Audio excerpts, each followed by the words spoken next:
They say when you get older, you gain wisdom. That you finally slow down, enjoy the little things, like morning coffee, quiet walks, birdsong. But they never tell you about the creeping fear.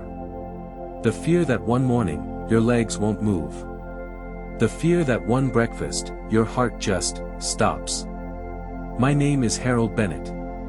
I'm 76. A retired history teacher. A widower. A man who survived 2 world recessions, 1 heart scare, and countless jokes about fiber.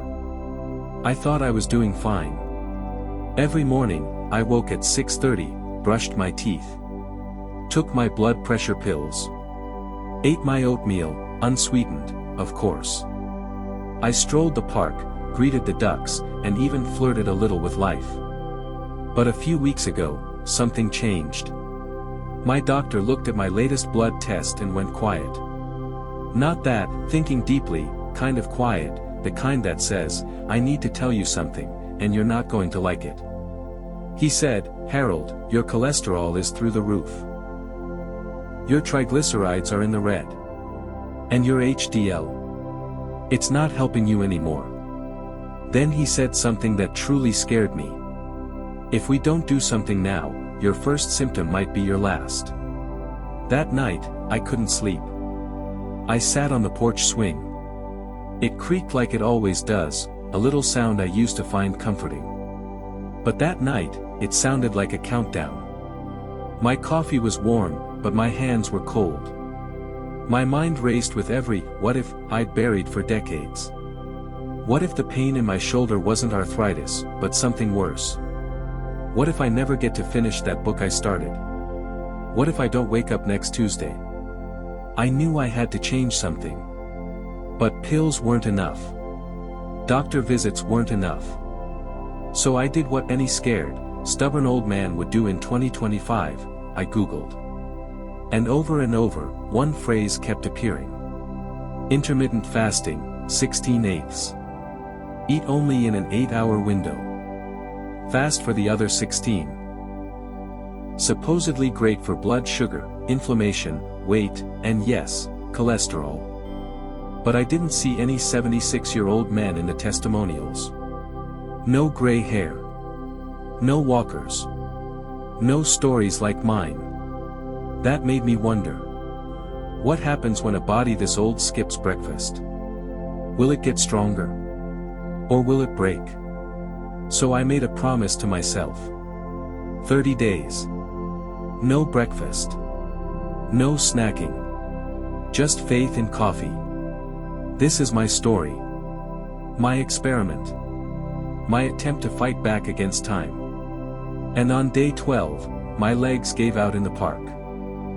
Remember that rising dread I mentioned back in the beginning?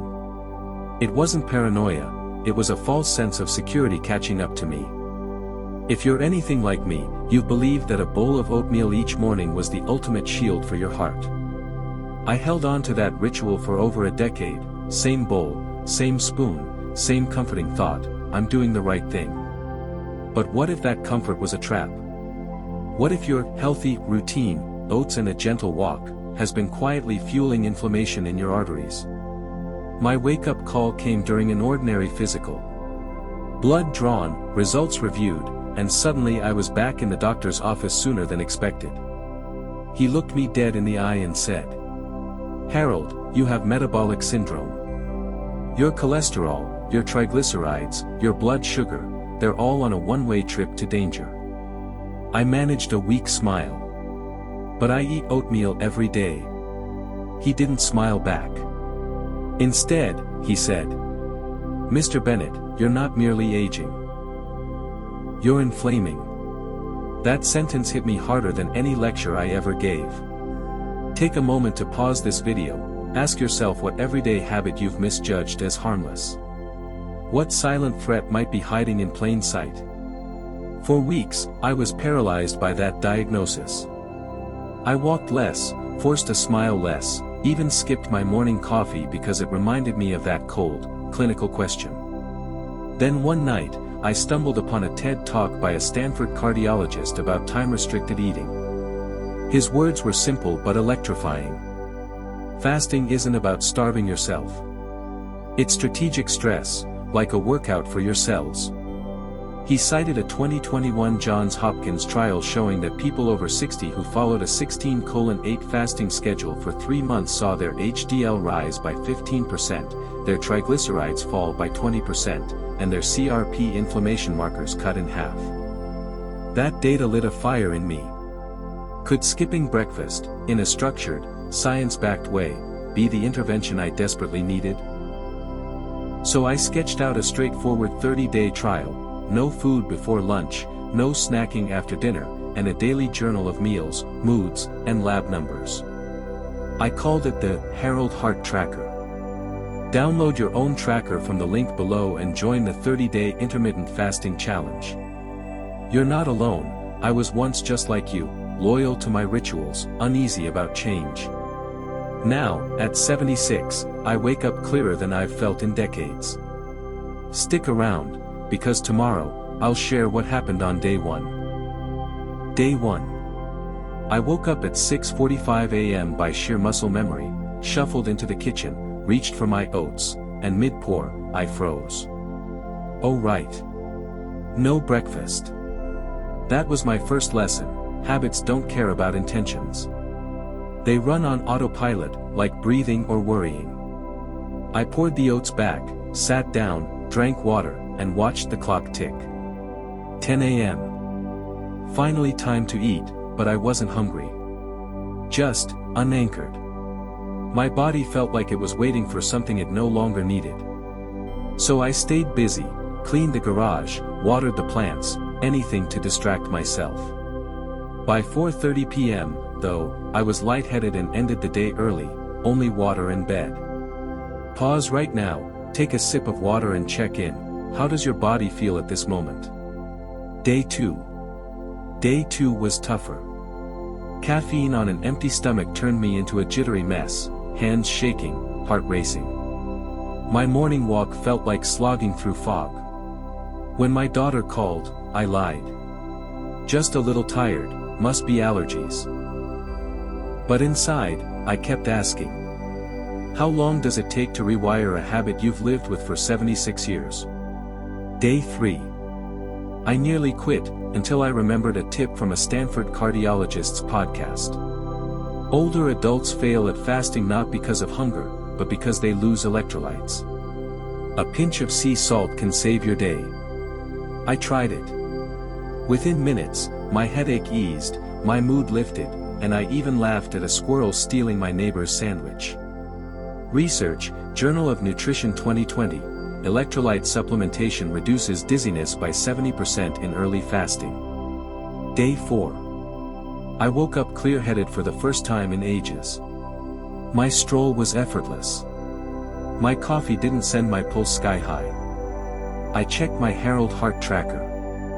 Sleep, 7 hours.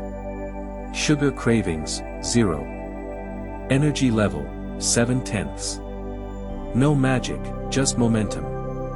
I started tracking mood, digestion, and focus alongside meals. I wasn't just changing my eating window. I was retraining my brain. Download your own Harold Hart Tracker, link below. Join our Facebook 30-day challenge to share wins, stumbles, and recipes. Remember, the first week is the storm, storms always pass. Day 12. The day I almost quit. It started like any other morning. I skipped breakfast. I drank water with salt. I took my walk through Millstone Park, just like I always do. The sky was blue. Ducks waddled by the pond. The smell of fresh-cut grass reminded me of childhood. And then, everything tilted. My vision blurred. My knees went soft. My chest felt tight, not pain, just pressure. I reached for the bench, but missed. Ended up on the ground. A young woman ran over. Asked if I needed help. I tried to answer, but my voice cracked. Someone called 911. That was my wake-up call. Not the fasting. Not the hunger. But my pride, thinking I could do this alone. There's a fine line between discipline and denial. And that line nearly cost me everything. At the ER, they ran tests. My blood pressure was low. Electrolytes were down. But thankfully, no stroke. No heart attack. Still, the doctor looked me straight in the eyes and said, "Mr. Bennett, your heart is trying to heal. But you're not giving it what it needs." He explained. Fasting at your age requires guidance. Without proper hydration, minerals, and gradual adaptation, you're not cleansing, you're crashing. Then he pulled out a printout. A protocol from the Mayo Clinic plus American Heart Association, specifically designed for older adults doing time-restricted eating. It outlined how to balance potassium, magnesium, and sodium. When to add bone broth or herbal teas. Warning signs of hypotension versus hypoglycemia. He said, "You're brave, Harold. But brave doesn't mean reckless." That conversation changed everything. I restructured my routine. I added a mid-fast mineral drink. I stopped walking during my lowest energy window. I tracked not just food, but mood, pulse, and dizziness. Most importantly, I reached out. I joined a senior fasting group online. Started posting my data, my mistakes, my victories. People responded. They weren't just watching, they were learning with me. The updated Harold Heart Tracker now includes hydration, electrolyte checklist, and symptom log. Download it below. Join our Facebook challenge group, because the journey is better when shared. Day 13 to day 21. Something changed after that fall in the park. Not just in my body, but in how I thought. I used to think healing was about toughness. About pushing through. Sticking to the plan. But Dr. Patel made me realize, healing is actually about listening. So I listened. To my body. To the science. To the stories of others walking this road. I kept the 16-8 routine, but this time with guardrails. No walks during fasting hours. Added a light broth at hour 14. Took electrolyte mix at sunrise. Logged pulse, mood, and stool quality, yes, even that. I stopped hustling and started observing. The moment you stop fighting your body, it starts fighting for you. And that's exactly what happened. Day 15, I noticed fewer nighttime bathroom trips. Sleep, 8.5 hours. Day 16, my tracker showed stable morning BP for the first time in years. Day 18, my morning walks felt smoother, no dizziness, no sugar cravings. Day 20, I cooked for myself. Real food. No labels. No microwave. But here's the best part. Day 21, my cardiologist called. Blood test review. LDL cholesterol, minus 12%. HDL, plus 10%. Fasting glucose, 89. CRP inflammation marker, cut nearly in half. His voice was calm. Encouraging. Almost proud. "Mr. Bennett, you're stabilizing. And you're teaching others in the process. Keep going. But stay gentle." That last word stuck, gentle. Gentle with my body. Gentle with my mistakes. Gentle with how I talk to myself. That week, I got 42 messages from people in our Facebook group. Some were trying intermittent fasting for the first time. Others were sharing tips, how they prep broth, how they stay hydrated, what music keeps them sane during cravings. We weren't just healing our bodies, we were healing together. Day 22 to day 30. I didn't expect the last week to feel calm. There was no breakthrough moment. No dramatic transformation. But each day, something gentle shifted. I no longer feared food. I respected it. I no longer punish hunger. I understood it. And for the first time, I trusted my body again. It wasn't just that I felt better. It was that I believed I could do better.